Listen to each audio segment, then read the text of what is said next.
नमस्कार प्रेक्षकांनो, आजच्या भागामध्ये आपण बघूया. तर प्रेक्षकांनो, शुभ विवाहमधील जर कुठला एपिसोड छान असेल तर तो आजचा एपिसोड आहे.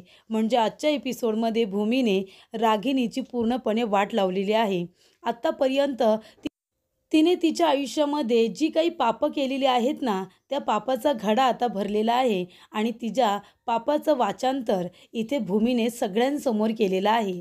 तर इकडे आता भूमी म्हणत असते की रागिनी पटवर्धन यांचा एवढा मोठा सत्कार झालेला आहे, तर आता आपण त्यांचं जे काही व्यक्तिमत्व आहे, त्यांनी जे काही चांगलं काम केलंय, ते आपण आता इथे ऐकलंसुद्धा पाहिजे ना. तेव्हा आकाश म्हणत असतो की भूमी, तू हे काय करतेस? तेव्हा भूमी म्हणत असते, आकाश तू अजिबात काळजी करू नको. मी खरं सांगते, तू अजिबात काळजी करू नको. असं भूमी आता आकाशला म्हणत असते आणि त्याला ते आधी शांत करते. तर प्रेक्षकांनो, आजचा भाग तुम्ही शेवटपर्यंत बघा की भूमीने रागिणीची कशा पद्धतीने वाट लावलेली आहे. भूमी म्हणत असते की आपल्या आत्यांचं, रागिनी पटवर्धन यांचं कर्तृत्व इतकं मोठं आहे, त्यांच्या अष्टपैलू व्यक्तिमत्वाचा इतका सगळ्यांनीच गौरव केलाय, तू बघितलंस ना. मग आता आपल्या आत्यांचं कर्तृत्व आहे ना, ते आपण ऐकलं सुद्धा पाहिजे. इथे सगळेजण अगदी बिझनेसमन आहेत. त्याचबरोबर सगळे आपले प्रेक्षक सुद्धा आहेत. त्यांच्या समोर आता आपल्या आत्यांच्या कर्तृत्वाचा पाढा तर वाचला गेला पाहिजेच. तर आता सगळ्यांनी लक्ष देऊन ऐका. म्हणजे रागिनी पटवर्धन की कहाणी खुद उनकी ही जुबानी, असं म्हणाल्यानंतर चला रे ऐकावं आता सगळ्यांना ही कहाणी, असं म्हटल्यानंतर प्रशांत तर रेडीच बसलेला असतो. जे काही रागिनी आणि त्याचबरोबर पौर्णिमा दोघींचं जे बोलणं झालेलं असतं, जे कन्व्हर्सेशन झालेलं असतं, ते सगळं आता बोलणं एका व्हॉईस मेलमध्ये रेकॉर्ड झालेलं असतं आणि ती क्लिप भूमीला दिली गेलेली असते. त्यामुळे आता तिथे जमलेल्या सगळ्या लोकांपर्यंत रागिनीचं बोलणं पोहोचणार असतं.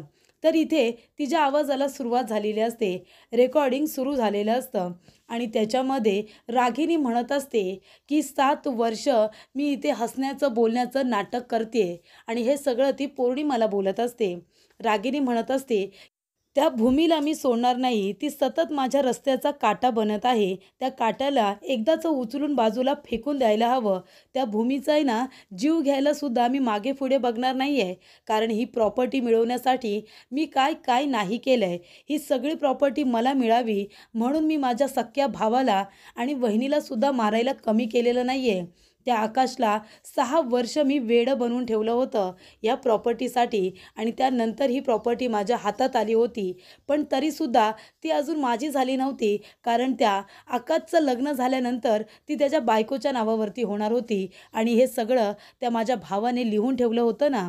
मग तरीसुद्धा एवढं सगळं करून माझ्या हाती काय लागलं? ती भूमी आकाशबरोबर लग्न करून या घरात आली आणि सगळी प्रॉपर्टी तिच्याकडे आपोआप निघून गेली आणि तिला रस्त्यातून बाजूला करता करता आज माझ्या नाकी 9 आलेले आहेत.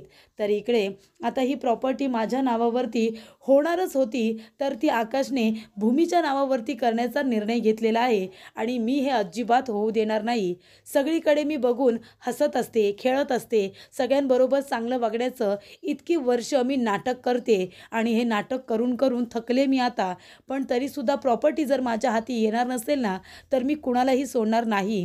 तेव्हा इथे त्या आकाशला सुद्धा एवढ्या वर्ष मी वेडं करून ठेवलं होतं आणि आता तो सुद्धा हुशार झालाय म्हणून तो सुद्धा आता सगळं माझ्या हातातून काही काढून घेईल का? हे मी होऊ देणार नाही. तेव्हा पौर्णिमा म्हणत असते, पण आई तुम्ही बघितलंत ना, त्या भूमीने प्रॉपर्टीचे पेपर तयार करून आणलेत. रागिनी म्हणते, अजिबात नाही, हे होणे शक्य नाही. ही प्रॉपर्टी त्या भूमीच्या घशात तर मी अजिबात घालू देणार नाही आहे. अगं या प्रॉपर्टीला मिळवण्यासाठी मी काही नाही केलं. मी किती लोकांना याच्यामध्ये इन्व्हॉल्व केलं, त्याच्यावरती पैसा खर्च केला. त्या आकाशच्या आईवडिलांना मारल्यानंतर आकाशला वेडं करून ठेवलं. त्या तांडेलला सुद्धा मी आणलं. त्या बॉम्ब ब्लास्टमध्ये भूमी आणि आकाशला मारण्याचा प्रयत्न केला. त्यातून सुद्धा ते दोघंजण वाचले. त्यानंतर भूमीला कोल्ड स्टोरेजमध्ये ठेवलं. आकाशला मारण्याचा प्रयत्न केला. तेवढं करून सुद्धा ते दोघेजण काही मेले नाहीत. त्यांना घरातून हकलून दिलं. त्यांना चाळीमध्ये राहायला लावलं. तरीसुद्धा पुन्हा दोघेजण इथे आलेच. हे सगळं करून सुद्धा ते दोघेजण काही मेले नाहीत. तर इकडे त्या रघुला सुद्धा मी उडवून लावलं. प्रत्येक माणसाला मी मारले जो माझ्या रस्त्याच्या आड येण्याचा प्रयत्न करत होता. त्या भूमीलासुद्धा किती वेळा तरी मी मारण्याचा प्रयत्न केला, पण ती काही मेली नाही. तेव्हा ह्या आकाशलासुद्धा आता मी सोडणार नाही आहे. जर तो इथे आला ना आणि ही प्रॉपर्टी जर भूमीच्या नावावरती केली तर आकाशचासुद्धा जीव घ्यायला मी मागे पुढे बघणार नाही, असं इथे आता रागिनी म्हणते. तेव्हा रागिनीच्या हातामध्ये जे काही तिचा सत्कार करताना तिला अवॉर्ड दिलेला असतो तो तिच्या हातामध्ये असतो आणि तो खाली पडतो. तेव्हा इकडे आता भूमीने सगळ्यांच्या समोर रागिनीचा खरा चेहरा आणलेला असतो. इथे रागिनीने जे जे काही केलेलं असतं ना ते सगळं ती त्या रेकॉर्डिंगमध्ये आता बोललेली असते. तिचा आणि पौर्णिमेचा आवाज रेकॉर्ड झालेला असतो. म्हणजे आकाशला आणि त्याच्या आईवडिलांना जो काही मारण्याचा प्लॅन असतो त्याच्यामध्ये आकाश तर वाचलेला असतो. त्याला वेडं करून ठेवलं तिने 6 वर्ष. नंतर भूमीबरोबर लग्न केलं स्वार्थासाठी. त्यानंतर भूमीला मारण्याचा प्रयत्न केला तरीसुद्धा भूमी जिवंत राहिली आणि हे सगळं रघु काकांना माहिती होतं, म्हणून रघु काकांना मारून टाकलं. तांडेलला ह्याच्यामध्ये इन्व्हॉल्व केलं भूमी आणि आकाशचा काटा काढण्यासाठी. त्यानंतर भूमीला किती वेळा तरी मारण्याचा प्रयत्न केला. आकाशवरती सुद्धा हल्ला केला. त्याला एका फ्रॉड केसमध्ये फसवलं, जेलमध्ये टाकलं. राजाराम काकांना सुद्धा सोडलं नाही, त्यांना सुद्धा खोट्या केसमध्ये जेलमध्ये पाठवलं. का तर रागिनीचं भांडं फुटू नये म्हणून तिने तिच्या सख्ख्या नवऱ्याला सुद्धा सोडलेलं नाही आहे. आणि एवढं सगळं करून सवरून सुद्धा रागिनी नामा निराळीच. हे भांडं फुटल्यानंतर सगळेजण चिडलेलेच असतात. भूमी म्हणते, बघितलंस ना आकाश, तुझ्या आईचा खरा चेहरा तुझ्या समोर आलाय आता. तेव्हा अभिषेक म्हणत असतो, हे भूमी, लाज नाही वाटत का तुला हे सगळं करताना? खोटं बोलतेस तू, माझ्या आईवरती आरोप करतेस का? भूमी, तुला तर ना आता मी सोडणार नाही, असं म्हणून तो भूमीच्या अंगावरती जात असतो. तेव्हा इकडे आलेला असतो तो पारितोष. पारितोष अभिषेकचा हात पकडतो आणि त्याच्याकडे फक्त एक लूक देतो आणि म्हणतो, नाही, बास कर आता. तुमचा हा जो काही पापाचा घडा आहे ना तो फुटलेला आहे. तुमचा खरा चेहरा सगळ्यांच्या समोर आलेला आहे. या बोलण्यामध्ये, या कन्व्हर्सेशनमध्ये रागिनी आणि पौर्णिमा या दोघींचंही बोलणं आलेलं आहे की हे प्रॉपर्टीचे पेपर आहेत, तुम्ही फाडू नका, ते त्या भूमीने तयार केलेत. तर रागिनी म्हणते की मी फाडणार, हे प्रॉपर्टीचे पेपर मी मान्य करणार नाही. तो आकाश कोण आहे ही प्रॉपर्टीचे पेपर तिच्या नावावरती करणारा? आणि हे बघ, मी आहे ना वाघ आहे, वाघ. वाघ कधीही नखं बाहेर काढू शकतो. तो जर आकाश जरी माझ्या समोर आला ना तरीसुद्धा त्याला मी मारून टाकायला कमी करणार नाही, असे शब्द तिने आपल्या तोंडातून काढलेले असतात. आणि जेव्हा पौर्णिमा तिला म्हणते की तो तर तुम्हाला आई म्हणतो ना, तेव्हा इकडे रागिनी म्हणते, तो काय मला आई आई करतो, आई आई करतो म्हणून काय मी त्याला सोडून देणार नाही आहे. आई मी त्याची नाहीच आहे मुळी. माझी फक्त 2 मुलं आहेत आणि ते म्हणजे अभिषेक आणि दुसरा म्हणजे माझा अथर्व. हे माझी मुलं आहेत, आकाश नाही. तेव्हा इथे आता आकाशला काय बोलावं काही कळत नसतं. रागिनी म्हणत असते, हे सगळं खोटं आहे. तेव्हा भूमी म्हणते, आकाश, बघितलंस ना तू, या बाईवरती तुझा खूप विश्वास होता. आई म्हणायचंस तू त्यांना, मनापासून आई मांडलं होतंस, अगदी इतकं की सगळी प्रॉपर्टी आपल्या आईच्या नावावरती सुद्धा केली होतीस. पण नंतर मी सुद्धा थोडीशी शक्कल चालवली आणि त्यांच्या नावावरून प्रॉपर्टी काढून घेतली. ते बरं झालं ना, कारण हा सगळा आटापिटा त्या प्रॉपर्टीसाठीच होता, बाकी कशासाठीही नाही. आकाश, अरे ही बाई आहे ना, तिने स्वतःच्या नवऱ्याचा विचार केला नाही. ती तुझा काय करणार आहे रे? तिला स्वतःच्या मुलाबाळांचं पडलेलं नसतं. ती तुझा खरंच इतका विचार करते? तेव्हा आकाश म्हणतो, यांनी सगळं काही याच्यामध्ये रेकॉर्ड केले. म्हणजे हे त्यांचं बोलणं तू आता ऐकलंस ना, सगळं त्यांनी सांगितले की त्यांनी स्टार्टिंगपासून काय काय केलं आणि काय काय नाही, हे सगळं त्यांनी सांगितलंय. मी फक्त तुला आता त्यांनीच बोललेले जे काही शब्द आहेत ना ते विस्तृत करून सांगते, ते विस्तारित करून सांगते, म्हणजे तुझ्या सगळं काही लक्षात येईल.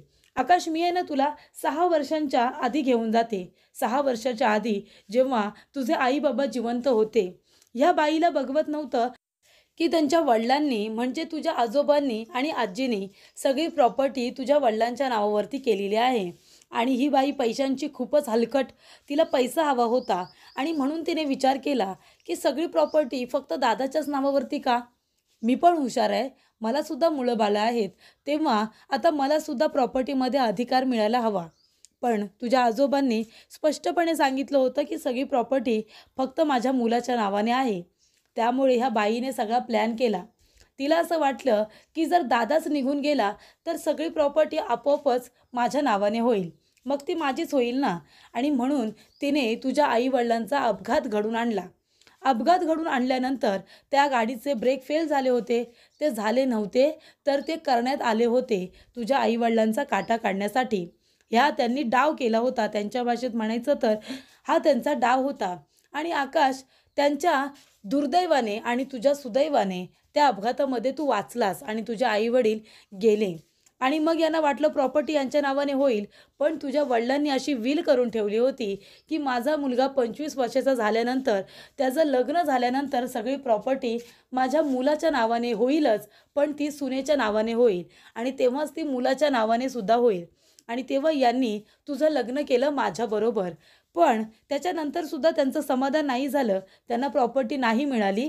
मग ही बाई आपल्या दोघांच्याच जीवावरती उठली. रागिनी म्हणते, खोटं बोलते ही, असं काही झालेलं नाही आहे, हा आवाज माझा नाहीच आहे. तेव्हा भूमी म्हणते, आकाश, तुला पण असं वाटत असेल की हा आवाज हिचा नाही आहे. तेव्हा रागिनी म्हणते, आकाश, तू बघितलंस ना, ही बाई माझा किती रागराग करते, सगळं खोटं केलं हिने, हा वेगळाच कुणाचा तरी आवाज आहे, मी असं काही बोललेलंच नाही आहे. भूमी म्हणते, ठीक आहे, आता व्हॉईस ॲनालिसिस करणारे खूप लोक आहेत, तू जा तिथे व्हॉईस ॲनालिसिसमध्ये हा आवाज दे, मग ते लगेच तुला सांगतील की हा आवाज रागिनी पटवर्धन यांचा आहे की नाही ते. तेव्हा भूमी म्हणत असते, आकाश, मी तुला किती वेळा तरी ह्या बाईचं सत्य सांगण्याचा प्रयत्न केला, पण तू माझ्या बोलण्यावरती कधी विश्वासच ठेवला नाहीस. मी तुला खोटी वाटत होते आणि ही बाई तुला तुझी आई वाटत होती आणि ती तुला खरी वाटत होती.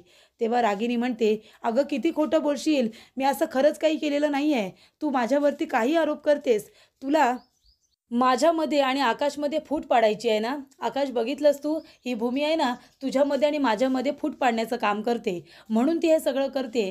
तिला बघवत नाही आहे ना की तू मला आई म्हणतोस म्हणून, आणि आपल्या दोघांचं नातं हिला बघवत नाही आहे. तेव्हा भूमी म्हणत असते की रागिनी पटवर्धन, गप्प बसा, आता तरी तुमचं तोंड बंद करा. अहो, तुम्ही तुमच्या भावाला सख्या सोडलं नाहीत तर तुम्ही आमचा तिथे काय विचार करणार. आकाश, ही बाई इतकं करून सुद्धा स्वस्थ बसली नाही. तिने तू बरं होऊ नये म्हणून तुझी ट्रीटमेंट बदलली. तर इथे डॉक्टर प्रधान यांच्याकडे तुझी ट्रीटमेंट सुरू होती आणि डॉक्टर प्रधान यांनी तुला बरंसुद्धा केलं होतं. तुझी ट्रीटमेंट पूर्णसुद्धा झाली होती. तुला ज्या गोळ्या चालू ठेवायला सांगितल्या होत्या ना, त्याने तू बरा होणार होतास. पण ह्या बाईने तू बरं होऊ नये म्हणून डॉक्टर प्रधान यांची ट्रीटमेंट बदलण्यासाठी सही केली आणि त्या डॉक्टरांना तुझी ट्रीटमेंट बदलायला सांगितली आणि तुला अशा गोळ्या चालू केल्या होत्या ज्या गोळ्यांनी तू कधी बरंच नाही झालास. तू उलट अजून अजून आजारी होत गेलास. आणि हे सगळं आहे ना, डॉक्टर प्रधान यांनी त्यांच्या डायरीमध्ये सुद्धा लिहून ठेवलं होतं. तर या बाईने काय केलं माहिती आहे, त्या डायरीच्या वरची 2 पानं फाडून टाकली, ज्याच्यामध्ये यांच्या नावाचा उल्लेख केला होता की यांनी जबरदस्तीने डॉक्टर प्रधान यांची सही घेऊन तुझी ट्रीटमेंट बदलली. आणि हे रघु काकांना सुद्धा आपल्या माहिती होतं, रघु काकांना सुद्धा हे सगळं माहिती होतं. पण रघु काकांना या बाईने धमकी दिली होती की तोंड बंद करायचं म्हणून, नाहीतर त्यांच्या एकुलत्या एका मुलीचा जीव घेतला जाईल, अशी धमकी देण्यात आली होती. त्याच्यानंतर आकाश, तुला माहिती आहे का, मला सुद्धा ह्या बाईने मारण्याचा प्रयत्न केला होता. बॉम्ब ब्लास्टमध्ये मला बांधून ठेवलं होतं, तेव्हा तू सुद्धा तिथे आला होतास आणि मग बॉम्ब ब्लास्ट झाला होता. तेव्हा गायकवाड सरांनी तांडेलला पकडून आपल्या घरी आणलं होतं. आणि तुला जर आठवत असेल तर तांडेलने सगळ्यात पहिलं बोट कुणाकडे दाखवलं होतं, रागिनी आत्यांकडे. त्याने पहिलं बोट रागिनी आत्यांकडे दाखवलं. त्यानंतर मग त्याने त्याचा डाव बदलला, कारण रागिनी आत्याने त्याच्याकडे रागाने बघितलं. तेव्हा त्याने सराईतपणे आपलं बोट राजाराम काकांकडे दाखवलं. राजाराम काकांना यातलं काहीसुद्धा माहिती नव्हतं. त्या बिचाऱ्यांना यांच्यामुळे विनाकारण शिक्षा भोगावी लागली होती. ह्या बाईने ते सगळं कारस्थान केलं होतं. तांडेल हा त्यांचाच माणूस होता, त्याला पैसे दिले होते ना, मग तो तर रागिनीचा ऐकणारच होता. तर इकडे भूमीने आता सगळं काही सांगितलेलं असतं. तेव्हा भूमी म्हणते, आणि आकाश, एवढं करूनसुद्धा ही बाई गप्प नाही बसली. हिने पुन्हा मला पकडलं, मला किडनॅप केलं आणि मला त्या कोल्ड स्टोरेजमध्ये ठेवलं. तिथे मला बांधून ठेवलं होतं आणि तिथेसुद्धा ही बाई मला भेटायला आली होती. आणि कोल्ड स्टोरेजमधून मी कसाबसा माझा जीव वाचवला. मी हॉस्पिटलमध्ये मला नेण्यात आलं. ते देव माणूस म्हणूनच एक माणूस कृष्ण बनून तिथे आला होता आणि त्यांनी कोल्ड स्टोरेजचा दरवाजा उघडून मला बाहेर काढलं. हॉस्पिटलमध्ये गेल्यानंतर माझ्यावरती ट्रीटमेंट झाली आणि तिथून मी बाहेर पडले तर यांची माणसं माझा पाठलाग करत होती आणि एवढं करूनसुद्धा यांचं पोट नाही भरलं तर माझ्या अंगावरती यांनी टेम्पो सोडला होता मला मारण्यासाठी. पण तेवढ्यातच माझ्या सुदैवाने आणि रघु काकांच्या दुर्दैवाने तेथे रघु काका आले आणि मला वाचवण्याच्या नादामध्ये बिचारे रघु काका स्वतःचा जीव गमावून बसले असं भूमी म्हणते. तेव्हा आता हे सगळं भूमीने सांगितल्यानंतर आता सगळ्यांना खूप मोठा धक्का बसलेला असतो. सगळेजण आपल्या तोंडावरती हात घेत असतात. अभिषेक आणि पौर्णिमा पूर्णपणे फसलेले असतात. पण मानसीला सगळ्यात जास्त आनंद झालेला असतो, कारण रागिनी किती अत्याचार करते भूमीवरती हे मानसीने आपल्या डोळ्याने बघितलेलं असतं. म्हणजे रागिनी तिला मारतसुद्धा असते, भूमीचा ती अपमान करत असते, तिच्या डोक्यामध्ये मारणं, तिचा हात पिरगाळणं हे सगळं ती करत असते. भूमी हे सगळं सहन करत असते कारण ती योग्य वेळेची वाट बघत असते. तिला आकाशला हे सगळं सांगायचंच होतं. तेव्हा भूमी म्हणते, आकाश, ज्या माणसाने रघु काकाने तुला वडिलांचं प्रेम दिलं, तुला लहानाचं मोठं केलं ना, त्या रघु काकांना रागिनी आत्यांबद्दल सगळं काही माहिती होतं. रघु काकांना माहिती होतं, पण रागिनीने त्यांना धमकी दिली होती. ती म्हणाली होती तोंड बंद ठेवायचं, जर तोंड बंद नाही ठेवलंस ना तर मात्र तुझी जी एकुलती एक मुलगी आहे तिला सोडणार नाही. मग आपल्या मुलीच्या भीतीने रघु काकांनी आपलं तोंड बंद ठेवलं. पण आता रघु काका तर नाही आहेत, मग त्यांची भीतीसुद्धा संपली आणि त्यांची बिचारी मुलगी आता एकटीच राहिलेली आहे. त्या मुलीला मी इथे बोलवलं आहे ना सगळ्यांच्या समोर साक्ष द्यायला, कारण यांना तर असं वाटतं मी जे काही बोलते ते सगळं खोटंच बोलते. तेव्हा इकडे आता राधाला सुद्धा बोलवण्यात आलेलं असतं. राधाला घेऊन गायकवाड सर तिथे आलेले असतात. राधा तिथे आल्यानंतर गायकवाड सरसुद्धा मागोमाग आलेले असतात. खरं सांगू का प्रेक्षकांनो, याच्यामध्ये सगळ्यात महत्त्वाचा जो रोल आहे ना तो गायकवाड सरांचा आहे. म्हणजे आपण बाकीच्या सिरियलमध्ये बघतो कधीकधी पोलीस लोक हे साथ देत नाही, त्यांचं निगेटिव्ह कॅरेक्टर आपल्या समोर येतं, पण इथे गायकवाड सरांना मांडलं पाहिजे. त्यांनी खूपच चांगलं आणि उत्तम काम केलेलं आहे. तर इथे गायकवाड सरसुद्धा इथे येतात. ते दोघांची मदत करतात, भूमीची सुद्धा आणि आकाशची सुद्धा. आणि या गुन्हेगारांना शोधण्यापासून ते भूमी आणि आकाशची मदत करेपर्यंत गायकवाड सर खूपच जास्त चांगला साथ देत असतात, चांगला त्यांना प्रतिसाद देत असतात. तरी ते गायकवाड सरसुद्धा येतात आणि त्याच्यानंतर राधासुद्धा आलेली असते. राधाला म्हणतात की सांग, खरं खरं तुझ्या तोंडूनसुद्धा कळू दे. तेव्हा रागिनी तिच्याकडे रागाने बघत असते. तेव्हा पुन्हा इथे राधा घाबरते आणि खाली बघायला लागते. तेव्हा भूमी गायकवाड सरांना खुणावते आणि म्हणते की तिला तुम्ही आधार द्या. तेव्हा गायकवाड सर म्हणतात की बाळा, हे बघ, जे काही आहे ना ते खरं खरं सांग, कुणालाही घाबरायची गरज नाही आहे तुला.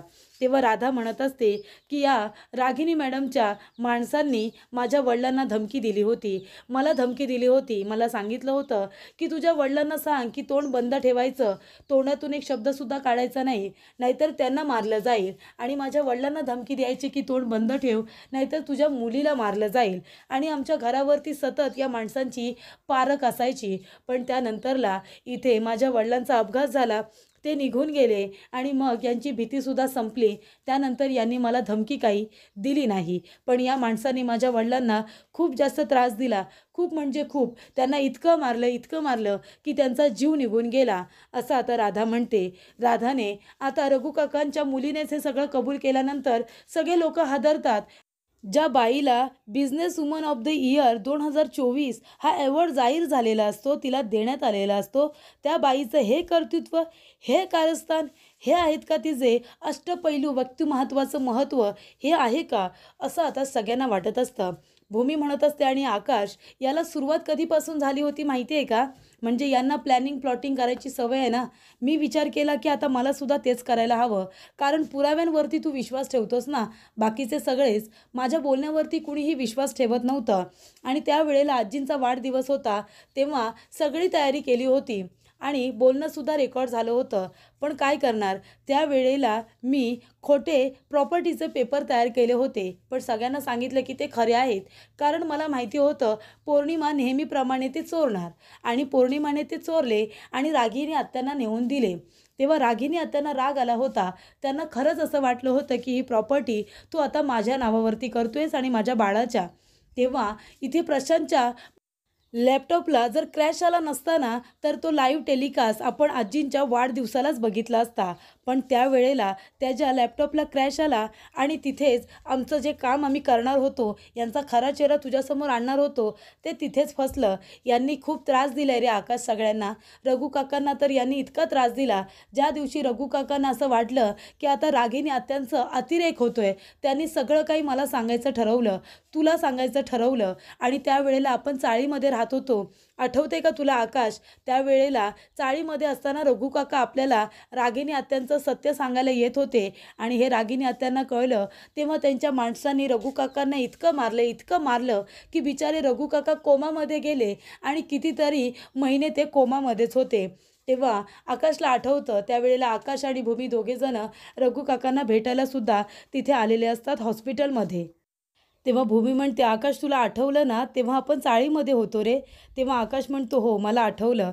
तेव्हा इथे भूमी म्हणत असते की आकाश, या बाईने एवढं कारस्थान केले ना, तुझ्यासुद्धा जीवावरती उठली होती. किती वेळा तुलासुद्धा फ्रॉड केसमध्ये अडकवण्याचा प्रयत्न केला, माझा जीव घेण्याचा प्रयत्न केला. का तर फक्त ह्या प्रॉपर्टीसाठी. आणि तिने जी हाताशी माणसं धरली होती ना, त्यांच्यावरती सुद्धा हिने खूप पैसा खर्च केला आहे. त्यांनासुद्धा एक एक करून ह्या बाईने मारून टाकलं आहे. जेव्हा तांडेल मला सगळं सांगत होता तेव्हा सगळ्यात आधी रागिनी पटवर्धनचं नाव घेतलं आणि नंतर या बाईने त्यालासुद्धा मारून टाकलं, गोळी मारली त्याला. तेव्हा इकडे आकाश म्हणत असतो की आई, खरंच तू हे सगळं केलेस का? अगं, मला लागणारी गोळी तू स्वतःवरती झेलली होतीस ना गं, माझा तेव्हा जीव वाचवला होतास, मग हे सगळं तू कसं काय केलंस? तेव्हा इथे रागिनी म्हणते, मी तुझा जीव वाचवला होता ना आकाश, तुला खरंच वाटतंय मी असं करेन का? तेव्हा भूमी म्हणत असते की आकाश, अरे आता तरी बोलण्यावरती विश्वास ठेव, ह्या बाईवरती एवढा आंधळा विश्वास ठेवू नकोस. एवढे पुरावे दिले तुला, त्यांचा आवाज तू स्वतःच्या कानाने ऐकलास, तरीसुद्धा तू म्हणतोयस की आई तू हे सगळं केलंस का? अरे तुला माहिती आहे का, ह्या बाईने माझासुद्धा किती वेळा तरी जीव घेण्याचा प्रयत्न केला आहे, तुझ्या आईवडिलांना ह्या बाईने मारलं आहे. तेव्हा इथे भूमी म्हणत असते, तुलासुद्धा वाचवण्याचं जे नाटक केलं आहे ना यांनी, का केलं माहिती आहे का? त्यावेळेला मी शुद्धीवरती आले होते आणि रागिनी पटवर्धनला वाटलं की मी शुद्धीवरती आल्यानंतर तुला सगळं सत्य सांगेन, मग तू माझ्या बोलण्यावरती विश्वास नको ठेवायला. म्हणून या बाईने शार्प शूटरला बोलावलं, त्यालासुद्धा यांनी पैसेच दिले असतील. आणि इथे भूमी म्हणत असते की आकाश तू मला सांग, शार्प शूटरचा कुठला नेम चुकतो रे? पण हे सगळं प्लॅनिंग होतं, तुझ्यावरती गोळी मारण्याचं नाटक करायचं, नाहीतर दुसरी कुणाची तुझ्याबरोबर काय दुश्मनी असणार आहे? आतापर्यंत तुझ्यावरती कुणी दुश्मनी दाखवली आहे का? पण हे सगळं रागिनी पटवर्धनने केलं होतं.